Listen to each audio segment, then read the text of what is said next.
बिस्मिल्लाहिर्रहमानिर्रहीम। अल्लाहुम्मा इन्नी अस्अलुका इल्मन नाफ़िया। ऐ अल्लाह ताला हमें मुफ़ीद इल्म हासिल करने की तौफ़ीक़ अता फ़रमा और उस पर अमल करने की तौफ़ीक़ अता फ़रमा और ख़ुद से डरने वाला बना।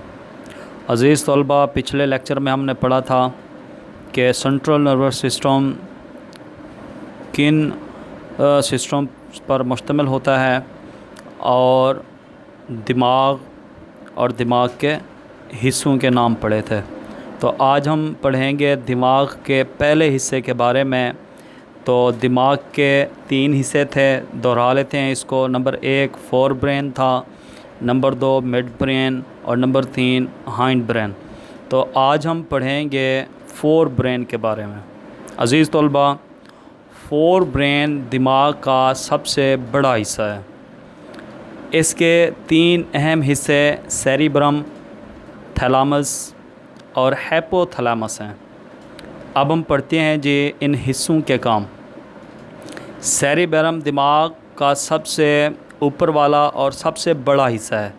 ये दाएं और बाएं सेरिब्रल हेमिस्फीयर्स में मुनक़सिम होता है, यानी कि तक़सीम होता है।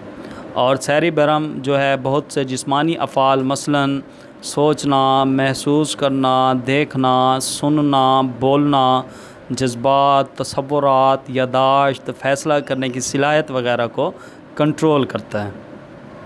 ये था सेरिब्रम कि सेरिब्रम जो है हमारे जिस्मानी अफ़ाल, जिसमें हम जैसे किसी चीज़ को महसूस करते हैं, देखते हैं, सुनते हैं, बोलते हैं, जज्बात हमारे जो हैं, ये सारी जो सलाहियतें होती हैं इनको वो कंट्रोल करता है। कौन? सेरिब्रम। उसके बाद हम पढ़ते हैं फोर ब्रेन का आखिरी हिस्सा थैलामस। थैलामस जो है ये सेरिब्रम के अंदर पाई जाने वाली एक छोटी सी साख्त है जो बहुत हिस्सी यानी कि सेंसरी अफ़आल को कंट्रोल करती है। और हाइपोथैलेमस थैलामस की बुनियाद में पाया जाता है। ये जिस्मानी टेम्परेचर, भूख और प्यास वगैरह को कंट्रोल करता है।